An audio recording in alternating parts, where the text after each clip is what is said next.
Samia Suluhu Hassan ni miongoni wa viongozi 10 ambao wameweza kuongoza vibaya sana duniani.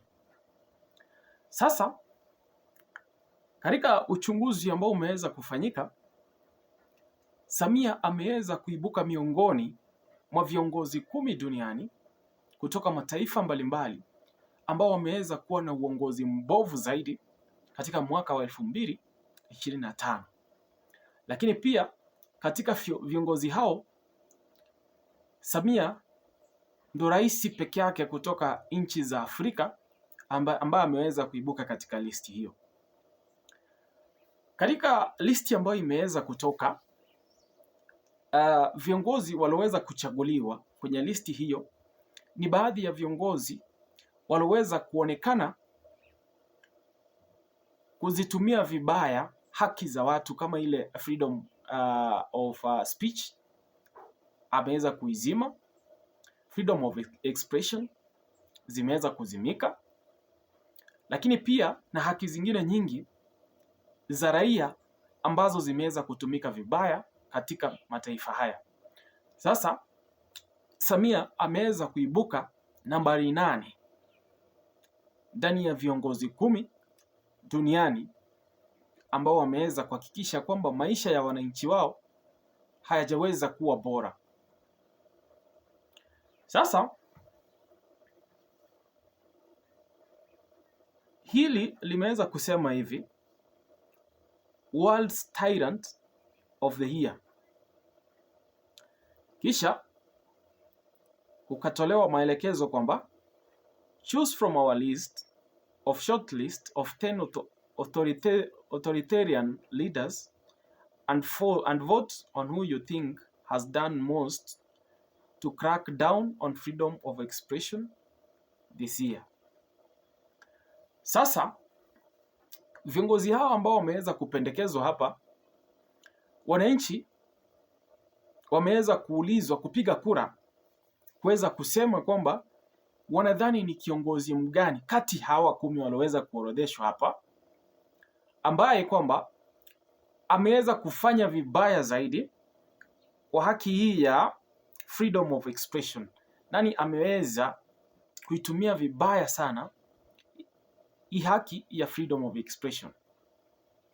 So sasa umeweza kutengenezwa poll ambayo kwamba watu wanaweza kupiga kura na kuweza kusema kwamba kati ya viongozi walioweza kuchaguliwa pale ama walioweza kuorodheshwa kwenye listi ile, ni nani wanadhani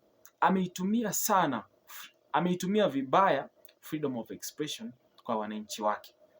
Sasa kwenye listi hii kuna viongozi kutoka mataifa mbalimbali, na nikiweza kukuorodheshea, wa kwanza anaitwa Mullah Hibatullah Akhundzada ambaye ni kiongozi wa taifa la Afghanistan, Nayib Armando Bukele wa El Salvador, John Lee wa Hong Kong, Narendra Modi kutoka India, Ayatollah Ali Khamenei wa Iran, Benjamin Netanyahu wa Israeli, Vladimir Putin wa Russia, kisha Samia Suluhu Hassan wa Tanzania, Recep Tayyip Erdogan wa Turkey, lakini wa mwisho akawa Donald Trump wa USA. Sasa kati ya viongozi hawa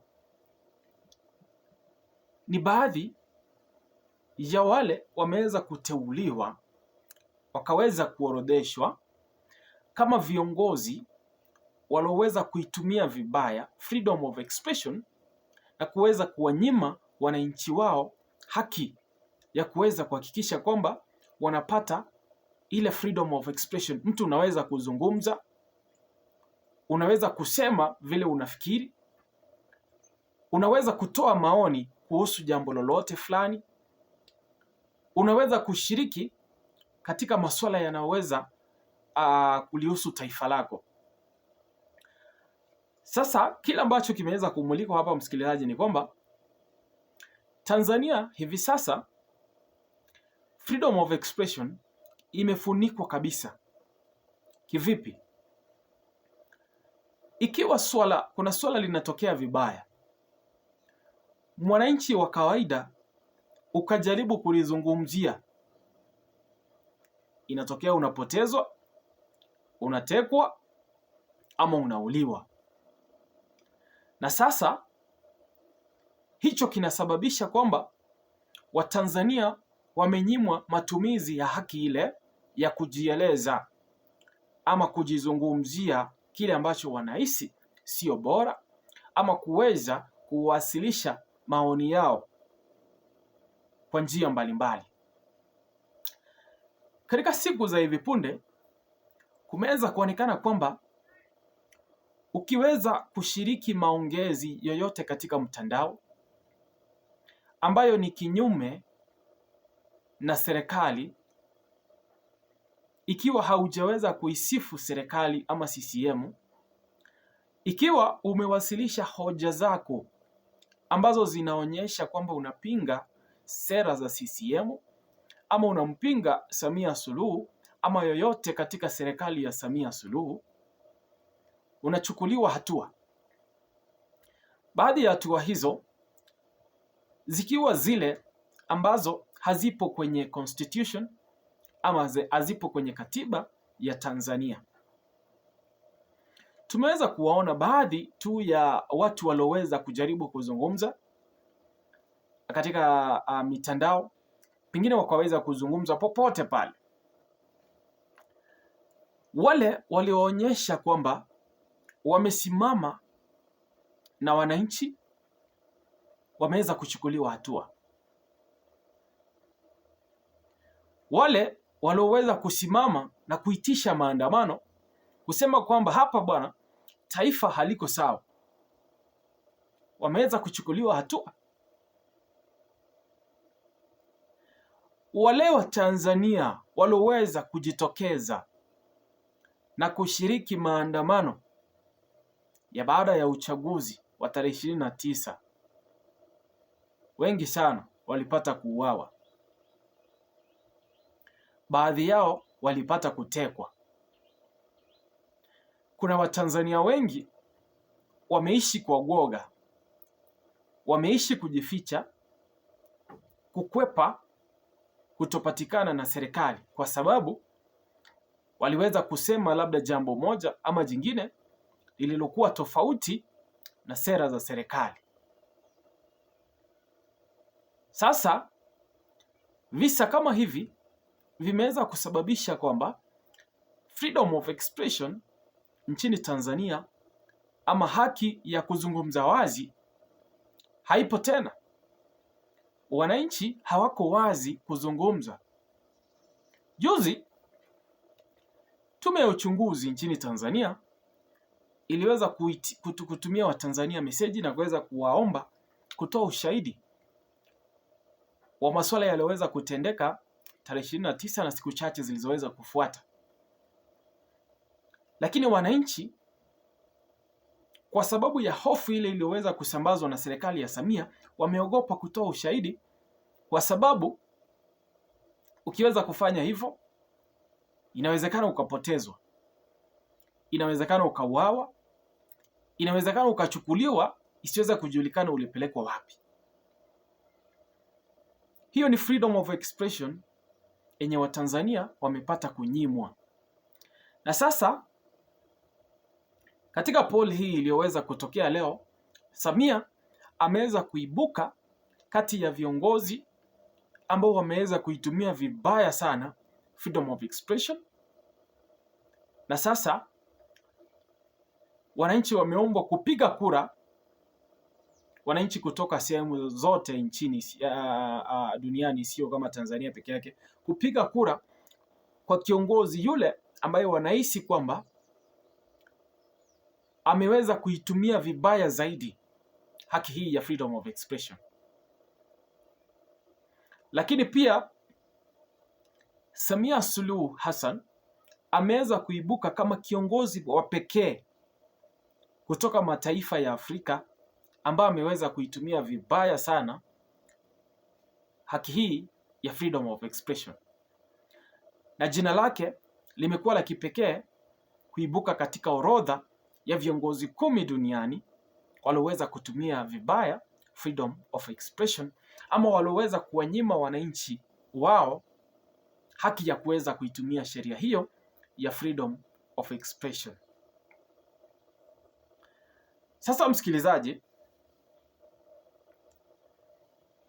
katika listi hii iliyoweza kutumwa hapa imeweza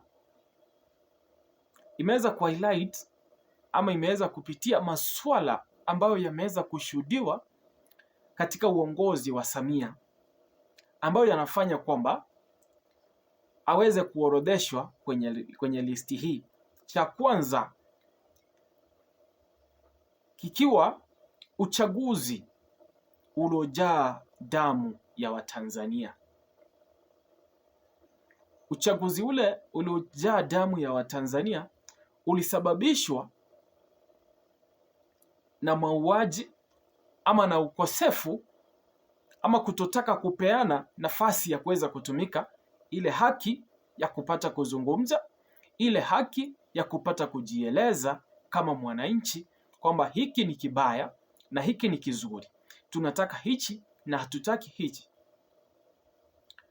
Hicho kikapelekea kwamba Watanzania walioweza kuonyesha upinzani katika kile ambacho Samia Suluhu aliweza kukisimamia wameweza kuuliwa na wameweza kupotezwa, wengine wameweza kutekwa, wengine wamepotea tu kwa sababu zao za kuweza kuhakikisha kwamba wana usalama wao binafsi. Sasa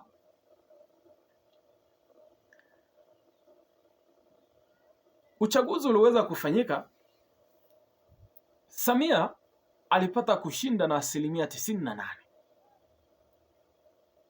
kulingana na tume ya uchaguzi nchini Tanzania. Uchaguzi huu baada ya Samia kuweza kutangazwa, wananchi hawakupata kuruhusiwa kuendelea kuzungumza kuhusu uchaguzi ule ama kutoa maoni kuhusu jinsi uchaguzi ule ulipata kufanyika.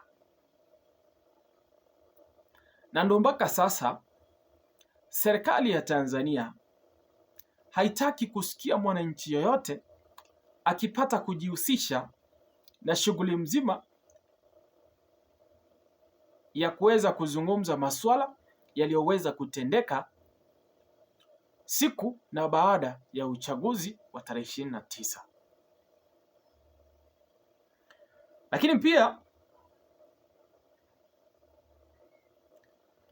siku ya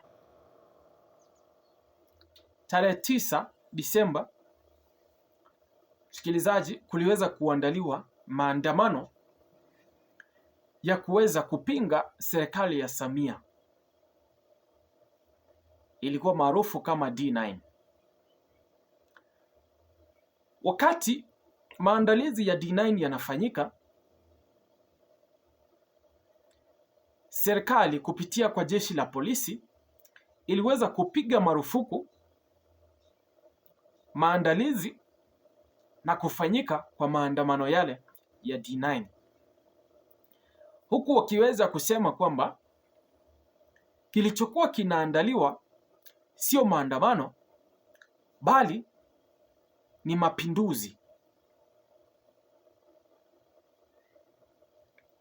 Mapinduzi kwa njia nyingine ni kama kuu ile ya kuweza kuhakikisha kwamba serikali iliyopo mamlakani inatolewa alafu kunatengenezwa serikali nyingine.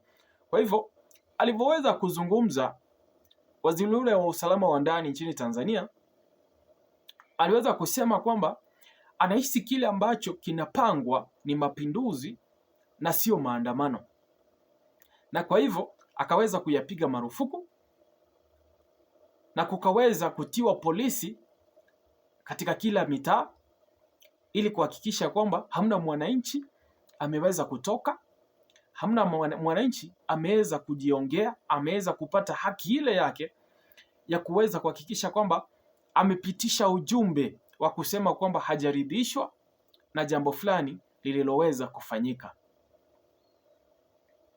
Msikilizaji, katika mataifa huru kila mtu anaruhusiwa kutoa maoni yake kuhusu swala fulani, kwa sababu nchi ni ya kila mtu. Nchi siyo ya viongozi fulani, nchi ni ya kila mtu, na kwa hivyo kila mtu ambaye ana haki kuishi katika nchi hiyo, ama kila mtu ambaye ana haki ama ana mapenzi na nchi hiyo,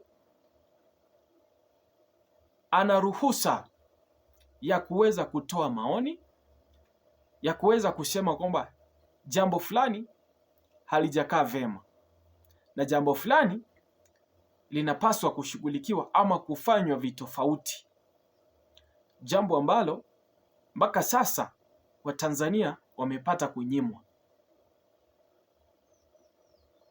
Msikilizaji, unadhani utaweza kutokea katika kumpigia Samia kura kushinda tuzo